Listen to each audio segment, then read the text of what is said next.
El día de hoy se ha hecho conocer una importante sentencia del Tribunal Constitucional acogiendo una medida de un recurso de habeas corpus que había sido presentado por la defensa legal del presidente Pedro Castillo contra el proceso que se le sigue en la Subcomisión de Acusaciones Constitucionales del Congreso por traición a la patria. Ha sido acogida, repito, esa medida de habeas corpus por una parte y se ha declarado la nulidad de lo actuado por la subcomisión. Y es una decisión importante porque tiene que ver con un tema grave como es la acusación por traición a la patria, pero además naturalmente define una vez más relaciones, los términos de las relaciones entre el Tribunal Constitucional y el Congreso de la República.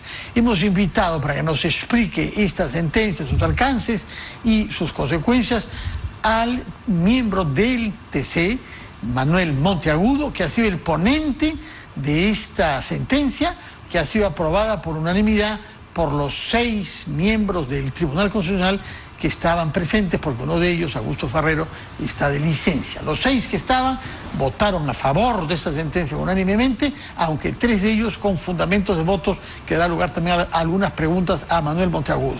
Señor Monteagudo, muchas gracias por estar acá. Y quisiéramos que comiencen explicándonos qué cosa es exactamente un habeas corpus y por qué esa figura, muéstrame el cuerpo, tráigame el cuerpo, se aplica al caso de un procedimiento de acusación constitucional por traición a la patria. Claro, habría que decir que el habeas corpus, digamos, simboliza casi perfectamente el sentido de las acciones de tutela constitucional, es decir, por qué los ciudadanos o las personalidades políticas recurren al Tribunal Constitucional. Hay varias razones, pero quizá la que, digamos, es más simbólica es el habeas corpus porque es una protección a la libertad personal. Así lo dice la Constitución, cuando hay una vulneración o una amenaza. Pero, ¿en qué medida este procedimiento por traición a la patria vulnera la libertad personal de Pedro Castillo? Bueno, lo que ocurre es que en este caso, como en muchos ciudadanos o personalidades políticas recurren al habeas corpus, por ejemplo, para cuestionar una decisión de justicia que supone una condena y por tanto una pena y un encarcelamiento, la prisión de un individuo. En el caso del presidente de la República, lo que está ocurriendo es que este proceso constitucional amenaza su libertad personal en la medida en que puede derivar en un proceso penal y una condena y en una, digamos, restricción a su libertad individual. Es decir, hay una posibilidad teórica cercana en estos procedimientos de que el individuo pierda su libertad. Ahora, en el caso del presidente de la República, evidentemente estamos hablando de una situación con una particularidad mayor en el sentido de que el presidente de la República puede dejar de ser presidente de la República y afectar nuestro sistema político. Y entonces, digamos, hay una singularidad que exige no solamente ver la libertad del individuo, sino las implicancias de la afectación de esta libertad sobre nuestro sistema, ¿no? Entonces, por eso es que el habeas corpus puede ser también un vehículo para analizar.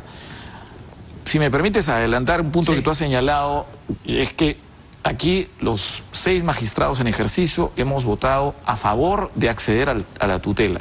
Es decir, se concede el habeas corpus y se declara la nulidad de lo actuado en la subcomisión. Exacto. Afirmamos que se ha producido una lesión, ¿no?, que hay que dejarla sin efecto. Ahora, donde hay una discrepancia, es interesante, es en la forma, es decir, para algunos, digamos, lo que se ha debido hacer es acceder, por supuesto, a la petición, pero convertir el proceso en un amparo. Es decir, nosotros, por iniciativa propia, de oficio, hemos podido también decir, bueno, esto que vino como un habeas corpus lo vamos a resolver favorable, pero lo vamos a considerar como un amparo, ¿no? Bueno, en el entendimiento de que, digamos, son otros derechos, o en el entendimiento de que en realidad la conexidad se adapta mejor en la forma del amparo, ¿no? Pero evidentemente esto es un asunto debatible, ¿no? Y efectivamente yo he visto que uno de los votos se ha visto acompañado por un fundamento de voto donde desarrolla. Correcto. Creo que es la única mujer que hay en el tribunal. Claro, esa es la posición de la magistrada Pacheco, por ejemplo. Sí, sí. También, digamos, lo ha manifestado el magistrado Ochoa. Sí. Por otro lado, los magistrados Gutiérrez y Domínguez consideran que en realidad aquí hay un problema de incumplimiento de un procedimiento parlamentario. Sí. Pero lo interesante es que a pesar de estas miradas procesales diferentes, la concurrencia de opinión es, señores, acá había una lesión. Aquí hay una lesión que hay que reparar. De acuerdo. ¿No? Ahora bien, ¿qué es lo que se ha hecho mal en este procedimiento para que ustedes consideren que debe ser considerado nulo? Claro, aquí hay algo bien importante, creo que hay que comprender. Aquí hay un problema de motivación, ¿no? En este procedimiento parlamentario hay un momento en que se plantea una denuncia, se admite la denuncia y luego viene un informe final. Sí, que ha tomado como 8 meses hacer, ¿no? Exacto. O presentar.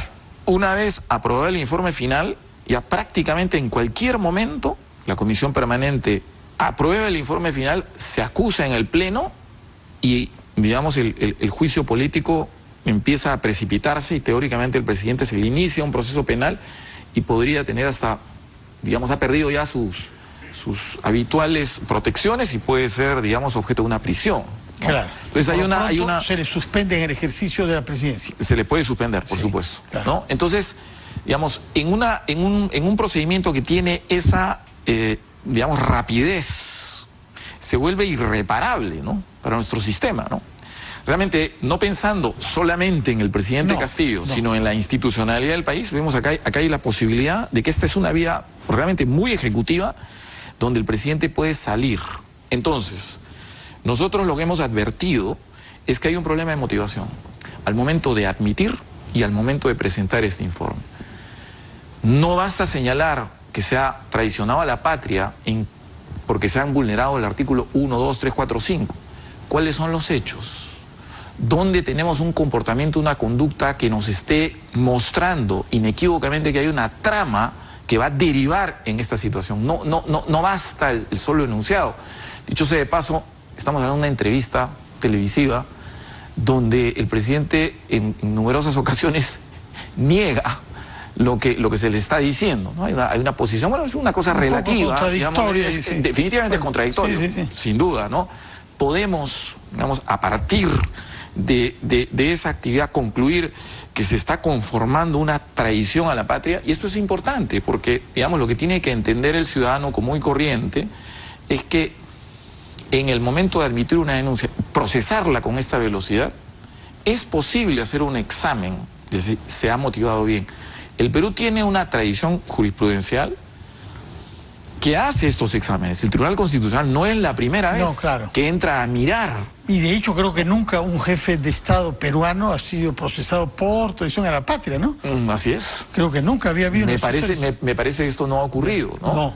Bueno, ahora, sobre el tema de fondo, uno de los conceptos jurídicos que ustedes utilizan y que ya se utilizó cuando el procurador del Congreso asistió en una audiencia que ha quedado en las memorias, no hay delito de opinión, dicen ustedes acá. Y, sin embargo, parte del fundamento de la denuncia partía de una tesis tomada del derecho internacional público, según el cual una opinión o una afirmación hecha por un jefe de Estado tiene un carácter vinculante para el Estado. Y se citaron algunos antecedentes internacionales, como declaraciones del expresidente francés Valéry Giscard d'Estaing sobre ensayos nucleares, lo cual fue demandado por Australia. Justamente hoy jugaron fútbol, creo, en Australia contra Francia, ¿no? Pero en fin, eso sucedió hace más de 40 años. Ya, y el otro antecedente que se pone es una guerra del año 84 entre Burkina Faso y Mali, en el contexto de unas declaraciones formuladas por el presidente burkinabés Tomás Sankara. Me parece recordar de lo que he leído. Y ustedes descartan que por más jefe de Estado que sea, que haya emitido una opinión o haya anunciado un deseo o una consideración, pueda eso constituir un delito de traición a la patria. Claro. Rechaza que las declaraciones de un jefe de Estado tengan un carácter vinculante. Bueno, yo soy profesor de Derecho Internacional, por eso me atrae mucho esta reflexión. Tanto en el derecho internacional como en el derecho nacional y el constitucional asiste un mandato de razonabilidad y proporcionalidad, ¿no? ¿Qué está ocurriendo aquí? Podemos discernir que a partir de esta entrevista es razonable y proporcional que se está construyendo, realmente se está construyendo la traición a la patria. O estamos frente a una persona a la que se le está preguntando sobre una opinión vertida antes de ser presidente y sus consecuencias en la actualidad, y en la que empieza a hacer una serie de enunciados para tratar de explicarse políticamente. Ese esfuerzo de explicación política de sus aciertos o errores es una conspiración contra la patria, en medio de un procedimiento que va a derivar rápidamente en una acusación. A nosotros nos parece que no hay motivación suficiente, que así no podemos embarcar nuestro sistema político y afectar la libertad individual de una persona en estas circunstancias. La declaración unilateral a nivel internacional hay que mirarlo caso por caso, caso por caso. Imagínense lo que significa comprometer la soberanía del Estado.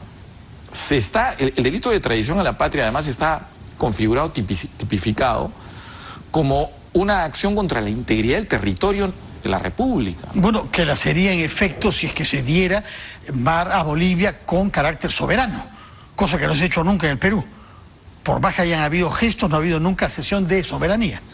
Mientras que en la tesis de Pedro Castillo, antes de ser presidente, bajo influencia de Evo Morales, que es lo que pide, sí había una voluntad de ese tipo, porque es un reclamo que corre en ciertas esferas políticas latinoamericanas, ¿no?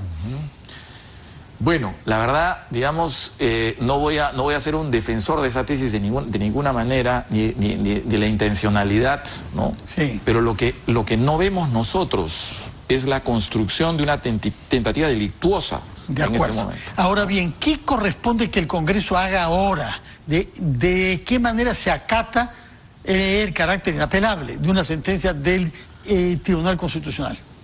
Bueno, lo que ha ocurrido en este momento es una declaración de nulidad de esos actos procedimentales en el Parlamento y por lo tanto, digamos, no es posible continuar el proceso ya iniciado con la admisión y con el informe final. ¿Pero qué puede hacer el Congreso? Porque hemos visto en otras oportunidades que algunos congresistas respondones, o sea, que hablan de su autonomía, no tenemos por qué someternos a otro poder, somos autónomos, primer poder del Estado y bla, bla, bla. Y eso lo hemos escuchado en otras oportunidades. Claro, claro. No, yo diría que, en primer lugar, en el fallo hay en uno de los últimos párrafos una afirmación que me parece interesante, y es que decimos, bueno, por si acaso, digamos, aquí el Tribunal Constitucional considera que permanece absolutamente incólume la capacidad que tiene el Congreso de fiscalizar al Poder Ejecutivo.